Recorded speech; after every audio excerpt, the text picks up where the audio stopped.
So this is the classification based on what the cables can be divided into different types. The first type is our according to the voltage level, and the second kind which I have made, which is not available in many books, I made it on my own, is that based on the configuration or the constructional features.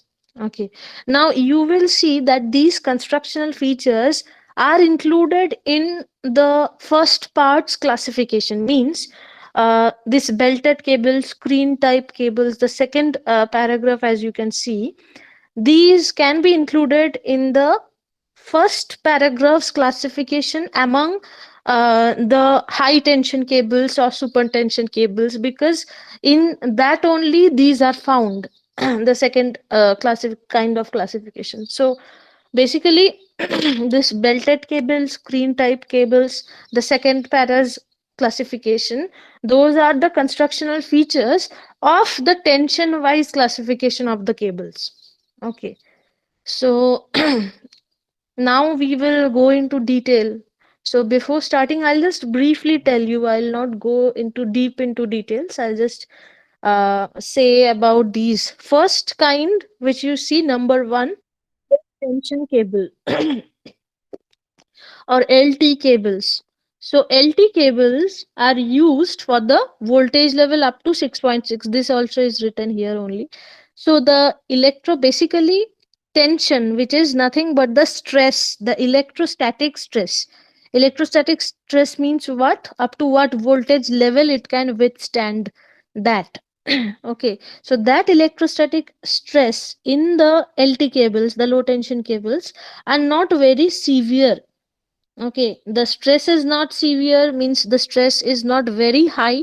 So there is no need, or there is no requirement for adding special construction for these cables.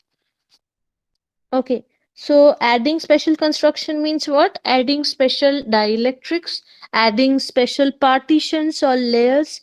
Those things are not required in LT cables because there is no high electrostatic stress. Okay, so the electrostatic stress, more high it will be, more number of layers, more number of dielectrics need to be added. Okay, so here in the low tension cables, simple paper, means impregnated paper with varnish, oil, resin, those are used for as insulation. Okay, so now this resin, synthetic resin, is also used where it will increase the viscosity and help to prevent the drainage. Okay, so that thing is also done. And obviously we all know that in the previous class also I told you, the conductor or the circular core is mainly made of stranded copper or aluminium. Main conductors or material is always aluminium. So the conductor obviously gets insulated by the insulation and the cross-sectional view, just like I said before. I will share this PDF, the notes I'll share with you, and today I'll also share in the group the I've made a question bank out of this underground cables, so that I'll share it today only, so that you start preparing at least, okay, for the upcoming CIE test. So this is the classification, as I told about low tension cables, the number one point. Next I'll just move on to the second one, which is the high tension or HT cables, which is up to 11 kV. So HT cables is up to 11 kV. They are mainly of this belted type. You see, belted type is the number one point of the second paragraph. Belted cables are what? Belted cables are where the core, I just told you, cylindrical circular core, the conductor is. Here in belted, the cores cylindrical are not circular in shape. Okay, that is the feature of belted cable. I'll just show you. See, this is belted cable. Here the core or the conductor itself, it is not circular. Okay, It is not circular, it is divided. As you can see, three cores are grouped together, and those are belted with the help of a paper belt. That is why the name belt, because they are divided into three or a certain number of cores, and they are grouped together in the form of belts, and they are belted with what? Belted with the help of paper belt. Okay, students, am I audible to you all? Yes, Yes, ma'am, ma'am. audible. Okay, okay, okay. So any questions you can raise? Okay, anything you want to ask, please ask. So this is our cross-sectional view of a belted three-core cable. So as you can see, okay, the cross-sectional view, this gives the normal cross-sectional view you have seen cylindrical. This is, as you can see, this is not cylindrical, divided in the form of a belted structure, paper belt. So the cores are, you see all the cores, three cores, the cores are insulated from each other by impregnated paper. Paper insulation is written, you see paper is written over there. So that using paper, these are insulated from each other, means the cores are also insulated from each other. Okay, so the three cores, as I told you, are grouped together and belted to form a paper belt. And the gaps that you see, the gaps are filled with fibrous material like jute. Okay, so this fibrous material filling up, this gives the cross-sectional shape to the cables. Okay, so the belt is covered with lead sheath. I told you the metallic sheath, the lead sheath. The belt is covered with the lead sheath, which protects the cable from the moisture and the injuries, as I told, and also gives the mechanical strength. Okay, so the lead sheath is finally covered by the jute-like fibrous materials. The Um, Now coming to the electric point of view, means the electrical features. You see the electric field in a single core cable that you have we saw. Those are radial in nature, right? Radial means round and round concentric circles go. Here it is not a round concentric circles that is going. So the electric field will also not be that tangential that is working. So hence what happens? The electric field in the single core radial that I told, it is tangential in case of three core cables like this. So the insulation that is subjected to the tangential electric stress rather than a radial one, here the insulation will undergo the tangential a tangential force. Okay, so the paper which is acting as the insulator, it has a good amount of radial strength, but there is no tangential strength. Similarly, the paper resistance that will act along the radius is much larger than the resistance along the tangential path. And the same is true for the dielectric strength also. So the fibrous material that we see, that is subjected to a tangential electric stress rather than a radial one, which is a general case. So the material is a weak material, and under a very high voltage, especially as we are going to for HT cables, under very high voltage cases, there is a cumulative effect of the tangential electric stresses, that is to form the space inside the cable due to the leakage currents. Now, such air spaces formed inside the insulation is called a void formation, because obviously there is air spaces, you can see that. Okay, so that forms a void formation. Now, this void formation can be dangerous because under high voltage the spaces are ionized, and it deteriorates the insulation, which may lead to the breakdown of insulation. Hence, generally, the belted cables are not used for very high voltage levels. And another disadvantage of the belted cable is that large diameter of paper belt is there, and due to that, wrinkles are formed and the gaps are developed in the cable that is bended. Now, to overcome all these difficulties, the screened type cables are used. So, we move on from the belted cables to the screen type cables. Okay. So, as you can see from the diagram, you see the diagram only. I'm telling screen type cables can be again classified into H type and SL type. Let us first go to H type.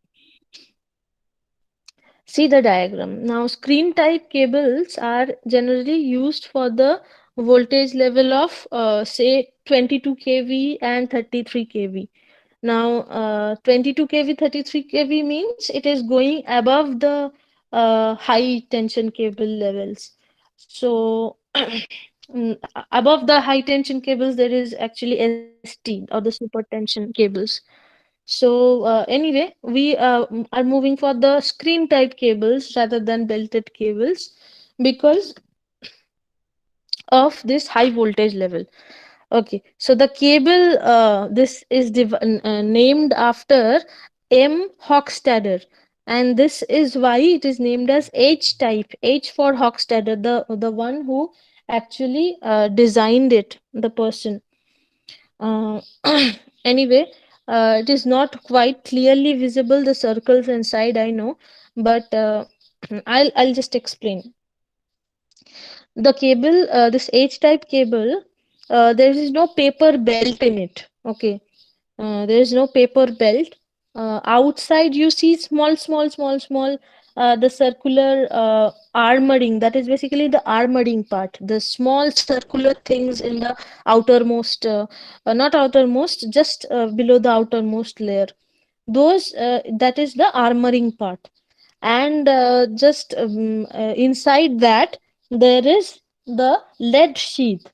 So outermost part is the serving, just after that comes the small round, that part is the armoring, just inside that is the lead sheath, and just after the lead sheath there comes the insulation part. The metallic sheath is there, then comes the insulation part.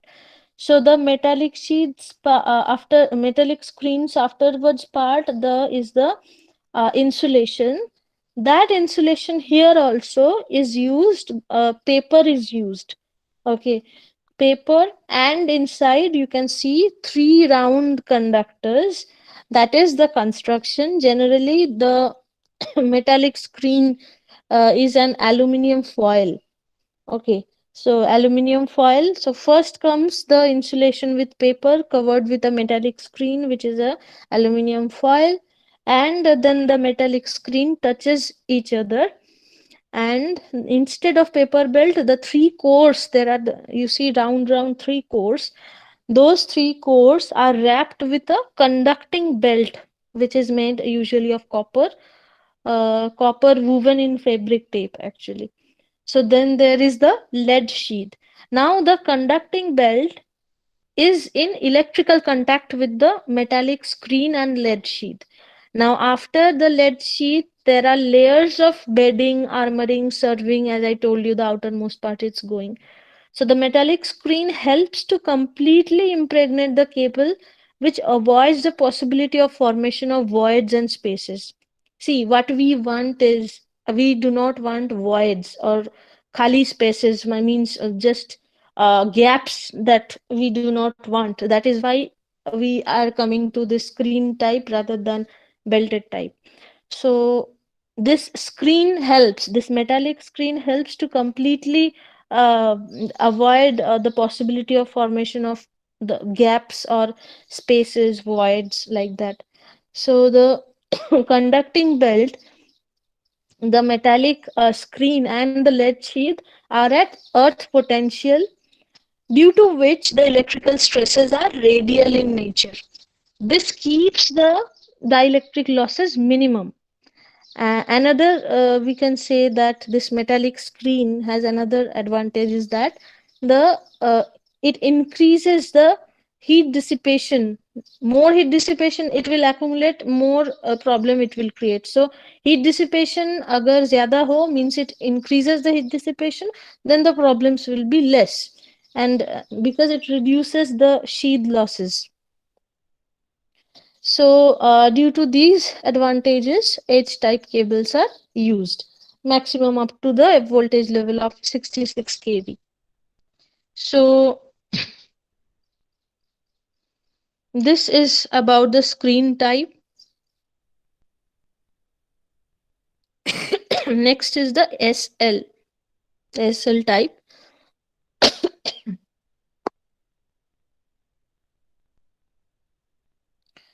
Okay, so the SL stands for separate LED screened cables.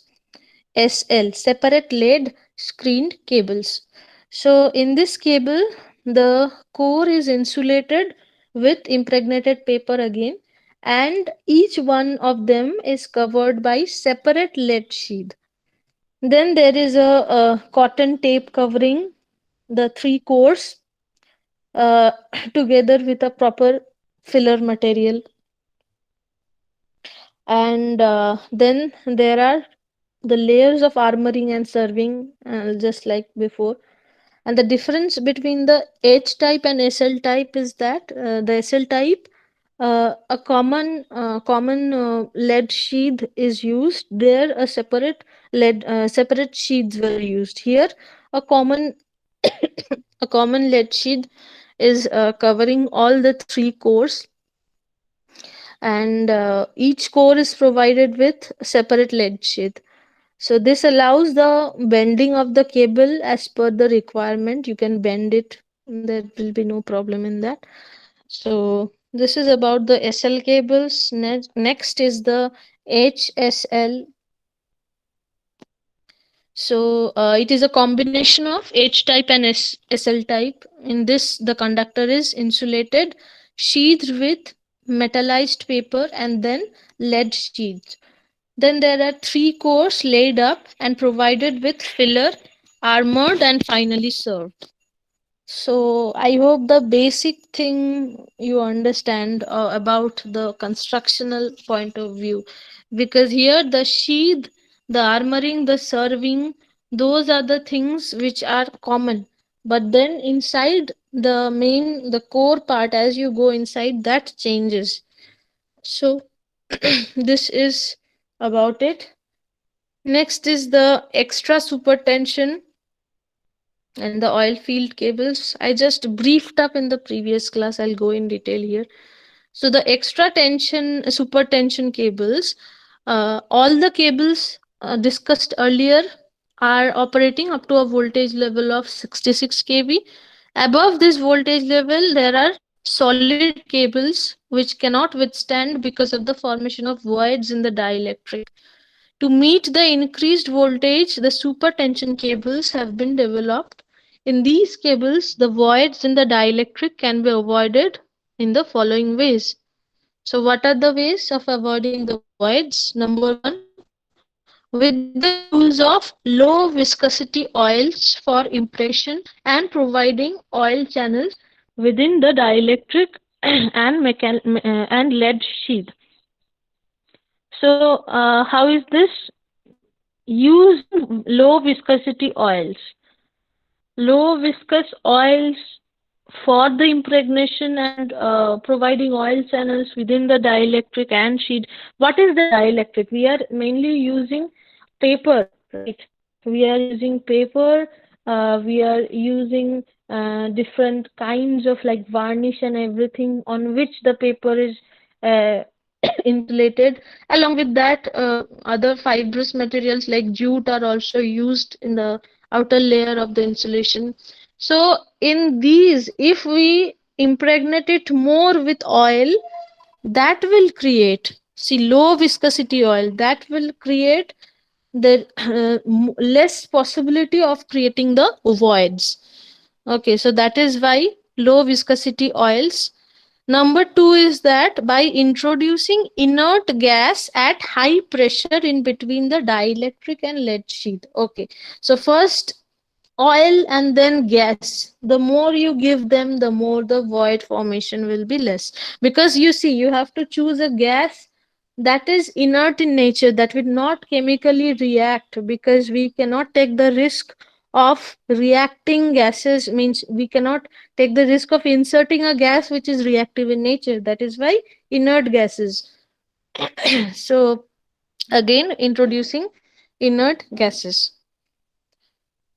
Next, the classification goes as oil filled cables and gas pressure cables. So, oil filled cables, this is just a section of a pressure cable. Oil filled cables is not shown here. Anyway, this diagram is not for oil filled cables, this is for gas pressure cables. Anyway, so oil filled cables, you see, it is similar to the previous one. It has the same that round shaped structures outside. Basically, gas filled cables, sorry, oil filled cables. I'm just telling the construction of a single core oil filled cable. It consists of a concentric stranded conductor, but built around a hollow cylindrical steel spiral core. This hollow core acts as a channel for the oil. Now, this oil channel is filled in a like in the industrial factory or such a certain kind of place where the oil channel is filled, and the pressure is also maintained in the oil by connecting the oil channel to the tanks, which are placed at suitable distances along the path of the cable. Now, the oil pressure compresses the paper insulation, eliminating the possibility of voids. You see, if the oil channel creates a pressure in the paper insulation, there will be no possibility of void or gaps or spaces or open air spaces. Okay, so the oil will completely cover it. Now, when the cable is heated, the oil expands, but the expanded oil is collected in a tank. Now, while when the cable is cooled, the extra oil is supplied by the tank to maintain the oil pressure. So it is already both the conditions are fulfilled. Means when the cable gets heated, oil will expand and accumulate in a tank, and when again the cable is cooled, the extra oil will be supplied back by the tank to the cable to maintain the oil pressure. So in this type of cable, the oil type of cable, the oil channel is within the conductor. It's within the conductor, and hence it is called the single core conductor channel oil filled cables. So this is about general. I'm just telling you about the general oil filled cable. Next is the gas pressure cable. So gas pressure cables, in case of gas pressure cables, inert gas like nitrogen, suppose, they are given at a very high pressure, and they are introduced in the lead sheath and the dielectric. Okay, so the lead sheath and the dielectric, in them, this is provided. Means now you can see the diagram, because this diagram is related to gas pressure cables.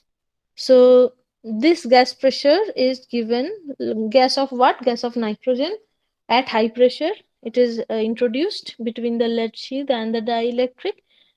The pressure is about 12 to 15 atmospheric pressure. Now, due to such a high pressure, there is a radial compression due to which the ionization is totally eliminated, and the working power factors of such cables is also very high. Now, as you can see from the cross-sectional view from the diagram,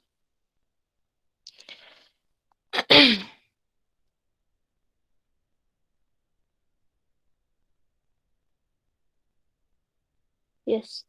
So, as you can see from the section of this gas pressure cable, the cable is triangular in shape, and it is installed in a steel pipe.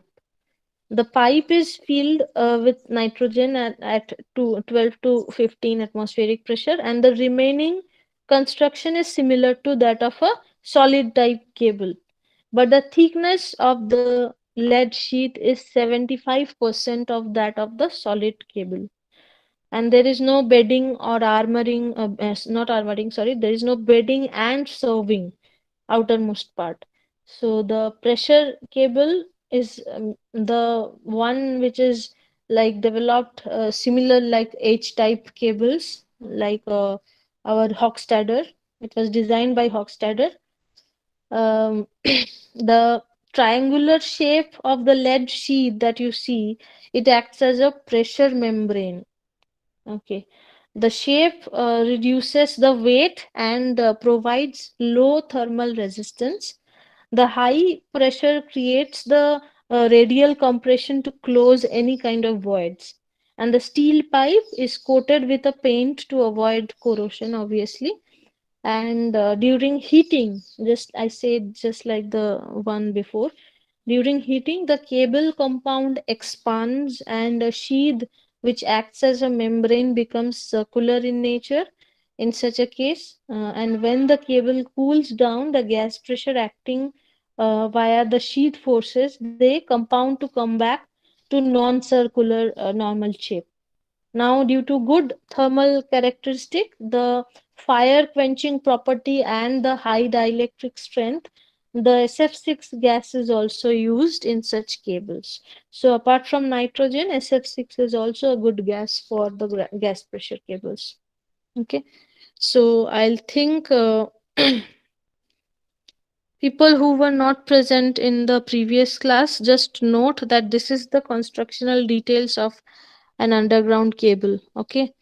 So a basic structure, or if you are asked to draw the cross sectional view of an underground single core cable, then this is it. Okay, the conductors are the core, and which is the innermost part. You can see the conductors. Here it is three core cable, so three conductors are shown. So after the conductor part comes the paper insulation. After the paper insulation comes the lead sheath. After the lead sheath comes the bedding. After the bedding comes the armoring part, and after armoring part comes the serving. Respective constructional thing, I'll send you the details. So this is about it. And the